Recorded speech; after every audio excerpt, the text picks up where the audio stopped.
Good morning, everybody. I am Nicole Zumpano. It's nice to meet you all.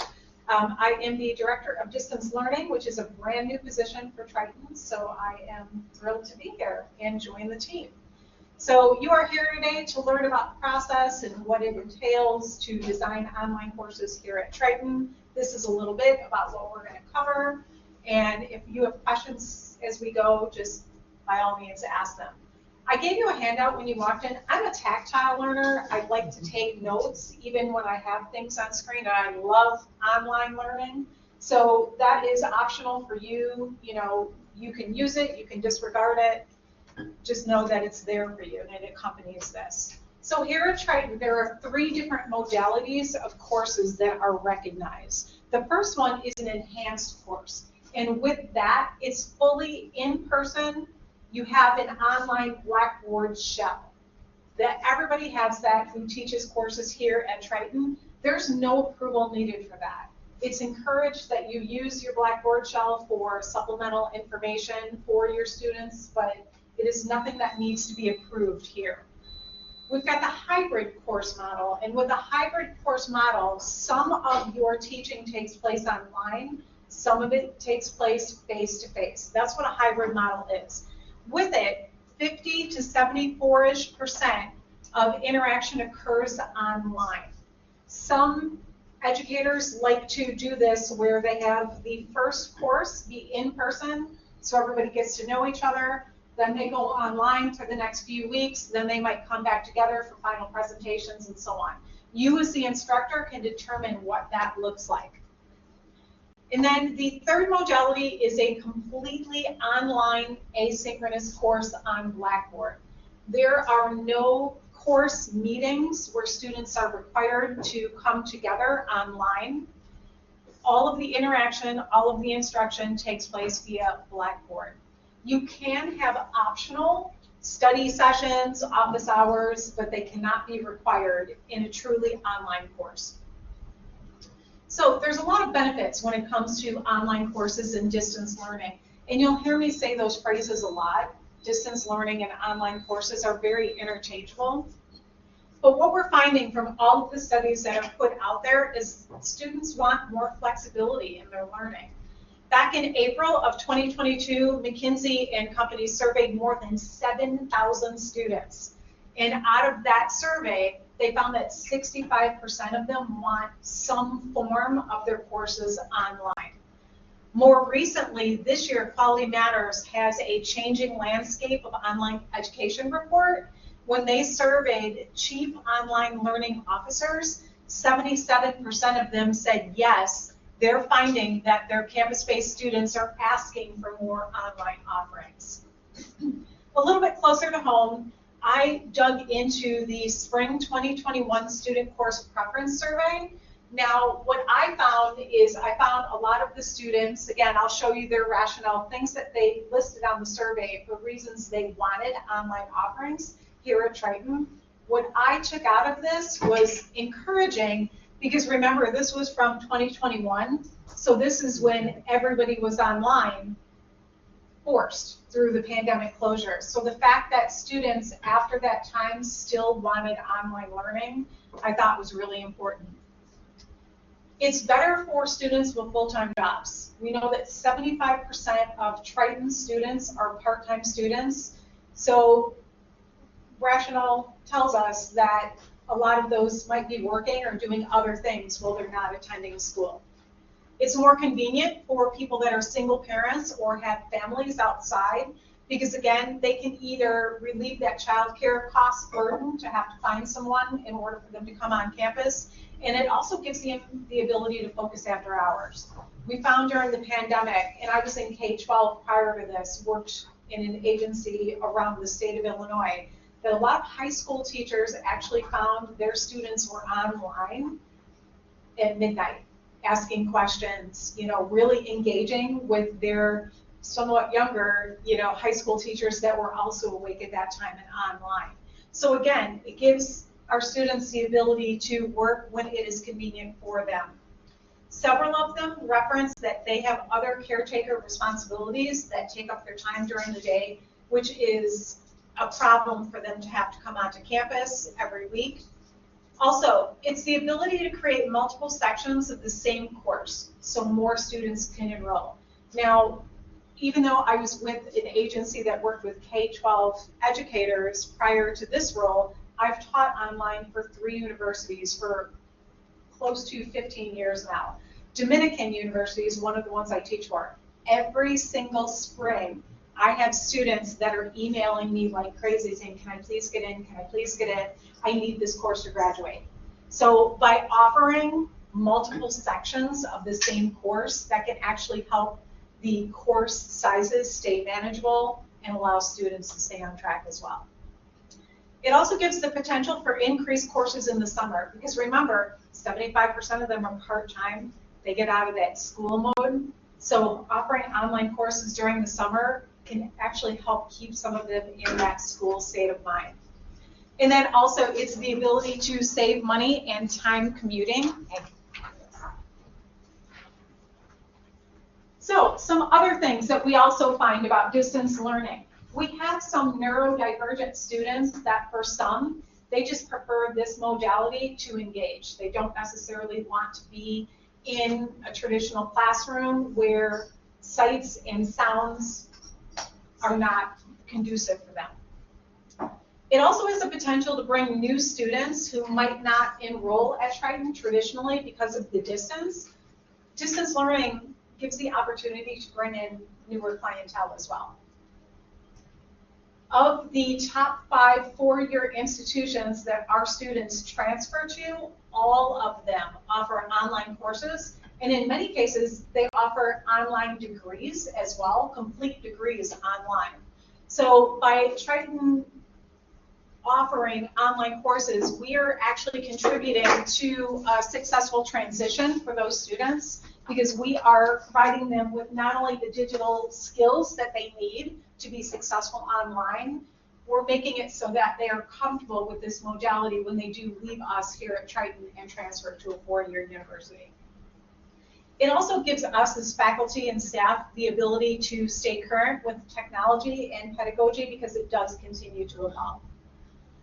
We can meet students where they're at, because again, we know that today's students learn differently than a lot of us learn traditionally. And then finally, it allows us to address Title II of the Americans with Disabilities Act, making sure that all individuals have an opportunity to participate. So those are all the benefits to distance learning. Now that you're like, yeah, distance learning, let's do it. This is what you need to know about how to create courses here at Triton specifically. The requirements to begin with for anyone interested in developing courses are the Blackboard Ultra Teaching Essentials course, and then the online pedagogy training course. Now, you can take those 2 Triton-specific requirements, or you can go on to ION, which Triton is a member of, and you can sign up for their Master of Online Teaching certificate, which is a more traditional college-based program, or even participate in Quality Matters online training as well. So that is an alternative to the Triton offering. The first one is Ultra. Now, if you teach here at Triton, every single faculty member has access to this within their Blackboard interface. This is step 1 if you are interested. You have to complete the Blackboard Ultra training. Because it's already in your interface, you can do it at your own pace. You can do it anytime you want. The structure of it is that there are 5 different modules, but within those 5 different modules, there are 14 different required lessons. Lessons with quizzes. You have to pass each of those quizzes with an 80% or higher. Now, there are unlimited attempts, so if you go through and you do not pass, you can go back in and you can do it again. But in order to successfully pass, you have to have 80% on every single quiz that you have in Blackboard. Once that happens, the fabulous Laura Wagner will check scores. She does this on a regular occasion, so she can see your scores. She'll send it to me and say, hey, here's the scores. They've met the 80%. Are you good with this? I say, absolutely, it's great. You get a fancy little certificate. hold on to those certificates. I'm going to show you where you need them later. So please make sure you keep that.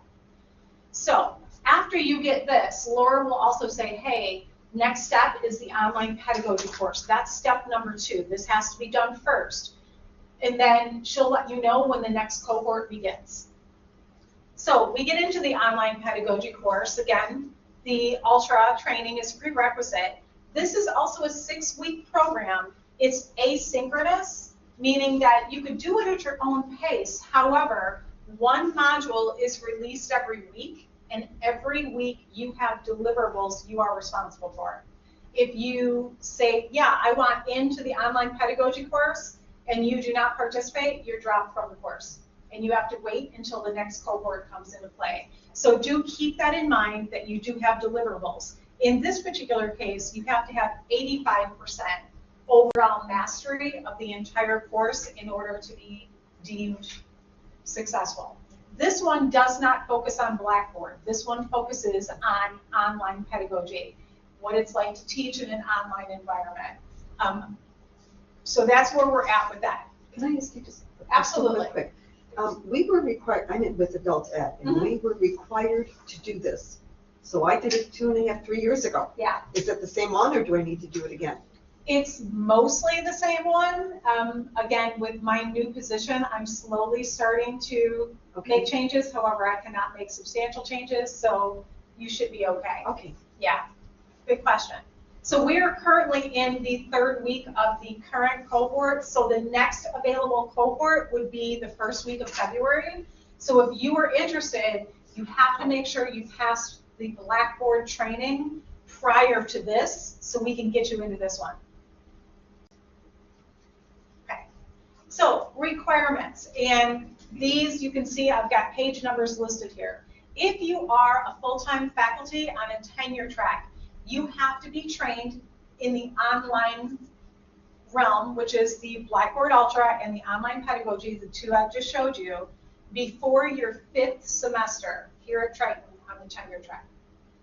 If you are an adjunct faculty member, you have to be trained within 2 semesters of teaching here at Triton. So it is a requirement for all adjunct and also for anybody on the tenure track. So that's a requirement just to teach here at Triton. This next part will talk to you about the process and the protocol if you want to develop online courses here at Triton. So the very first step, you've got to start by completing those 2 training modules, Blackboard Ultra and online pedagogy. Next, if you want to develop an online course here, you have a conversation with the chairperson and the dean of your school because they are going to have to sign off on that. If they say yes, go ahead with the process. Then you'll come on and fill out the online and hybrid course development proposal form. I'll show you what that looks like. And once that's approved, there's a number of signatures that are needed for that. Once you're ready to go, you will have a course shell that's created for you, and you will be assigned 1 of 2 instructional designers to work with you and help you through the process. You're developing your course, you're getting it all ready to go. Then at a certain point, we'll say, okay, at this point, there's a peer review committee that needs to go through your course, see if it's actually ready for you to take it to the next step to teach it online. They're going to give you some feedback. You're going to go back into your course. You're going to, again, alter based on the peer review committee's recommendation. And then it goes back to them again. They sign off. They say, this course is ready. It's up to snuff. It can be taught here at Triton. Then what happens is you agree to pilot it the first time it's taught. You're going to have a maximum of 15 students. And basically, it's field testing. You're going to go through the motions, you're going to teach the course, you're going to take note of what worked, what didn't work, and then you're going to come back and make revisions. So this is the start of what the proposal form looks like. In that packet that I gave you, toward the back of it, there is a section that says planning page. It's on page number 3, and it goes into page number 4. That is based on the actual course proposal form. So when you get to this point, you want to think about these things prior to filling it out. You'll notice here that it has, and this is the current form, this version will change, but for now this is what we're using. Notice it's got 16-week crossed out. Triton is moving toward 8-week courses. In some cases, you can submit for a 16-week online course, but it will take additional approval and justification because, again, this is the model that the university or the college is working toward. I can tell you, having worked or still working for other universities, the 8-week model is pretty much the standard of what's taking place. And Michigan State, however, where I also teach, they have 7 weeks, which is insane. But again, this is fairly standard. Now, early on, I told you your Ultra certificate, and then when you pass online pedagogy, you get a certificate. This is why I told you make sure you hold on to those. You are going to need to attach proof that you completed that training and passed it. Or if you do the ION or Quality Matters training, you're going to have to submit proof of that as well. You're also going to have to answer some questions about if you're going to use open educational resources, publisher resources, and some other just questions as well. And then it comes time to get all the signatures. You sign off on it. You sign off on it. Your dean signs off on it. Your chair signs off on it. It comes to our department. Right now, the instructional designer signs off on it. Eventually, I will sign off of it. Once we all sign it, then it goes to Vice President Sue Campos. She has to sign off on it. After all that is done, you have all those signatures. That's when you can get started with developing. The timeline for this. If you are interested in piloting a course next fall of 2025, now is the time you're getting started. Now is the time that you are going to want to make sure all your training is done, get that course form filled out, signed by everybody, and get started. The reason is because, again, you're going to start at the beginning of the year meeting with the instructional designer to work on your course, and then mid-February, you're going to have a couple of check-ins, and then in March, that's when it goes to the peer review committee for approval. So you would have to have the course developed online, the shell almost essentially done by mid-March. So keep that in mind. If you're thinking that's way too soon, then you can kind of hold off again and wait until June or July of 2025 to start the process for the following spring, for spring of 26. Some things you need to know. Right now we are using the Blackboard or the anthology Who Bought Blackboard Exemplary Course Program Rubric. This is the rubric that you receive, and this is the rubric that the peer review committee looks at to see if your course is ready to be put out into the world. Essentially, there are 4 parts to it. They look at course design, interaction and collaboration, assessment, and learner support. So you would give a copy of this so you know exactly everything that needs to go into your course. And with this, you get a score. And then once you get a score, that's how we know if it's ready to move forward or not. Some reminders, and again, I've got the faculty and adjunct agreement pages so you can see where this policy is exactly. The overall body of the work must be originally developed by you. So you cannot open up an online course and just link out to everybody's materials and not create anything. The overall body must belong to you. The courses are also then co-owned by you and by the college as well. If you are a full-time faculty member, at the end of the approval process, we say it's ready to go. Payment, you would receive overload release time, and then also $2,000. If you are adjunct faculty, you would receive $11.50 per credit hour with no release time. Then, that's for the course development. That second semester is when you field test, when you actually teach it online, and you think about what's working, what's not working, and so on. You would have a maximum of 15 students to field test, and again, you would receive release time. Or if you were an adjunct faculty member, $800 per credit hour. So you go through, you teach it, you say this worked, this didn't work. Then what you would do is you would make those revisions for the next iteration, and you would have the opportunity to teach the course again. And again, you could, if you say, I don't want to teach it again, you get first right of refusal, however. If you do make changes to the course, there's a potential that you'd receive a $700 stipend.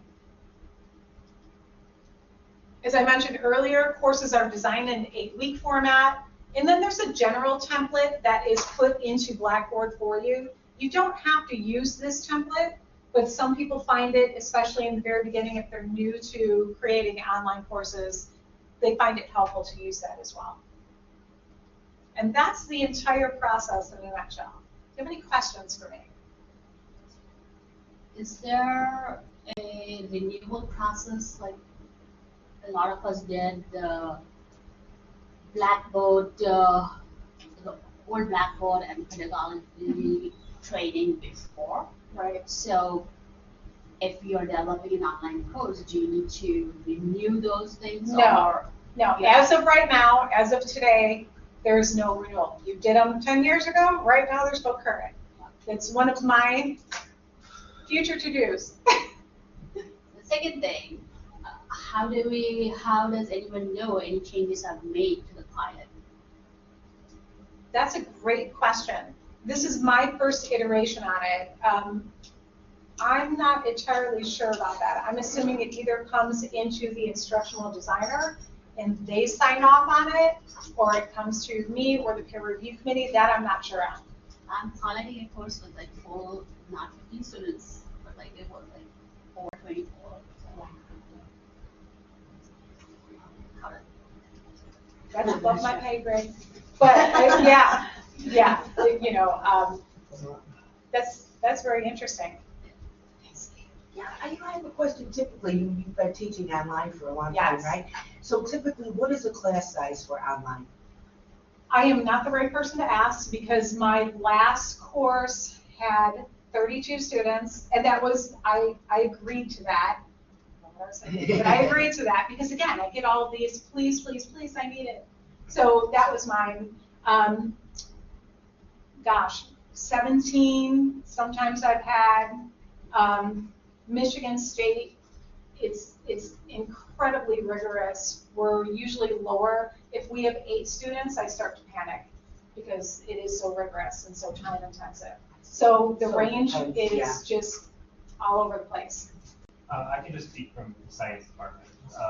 We cap our online to around 25, so it sort of depends on the department though. Gotcha. But our in-person classes are similar. Like we usually run So it's 24. similar to. But I know in arts and sciences, I think that's mostly the standard.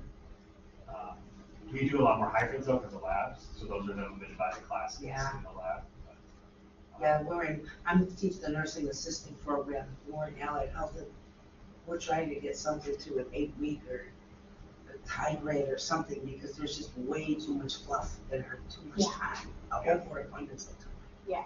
Now, something to keep in mind also, and this is, I think, a misconception maybe, an 8-week course is not a shorter course, it is a condensed course. So absolutely, 100% you're going to get rid of the fluff, but one thing we need to teach our students as well is just because it's 8 weeks doesn't mean it's less content. Right. You're still responsible for 3 to 5 hours per credit hour per week of work and so on, and yeah, things like that. So. Yeah, I think I was just going to add to what you were saying about 25. I think that all of my classes, like if it's a psych, internal psych, it's 25. I also teach College 102. They're capped at 20.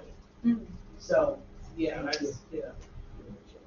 Thank you. And then, okay, I taught only at one school online, and it was PowerPoints, okay? It was created already, Sure. that we were on Zoom or something like Sure. that. And so,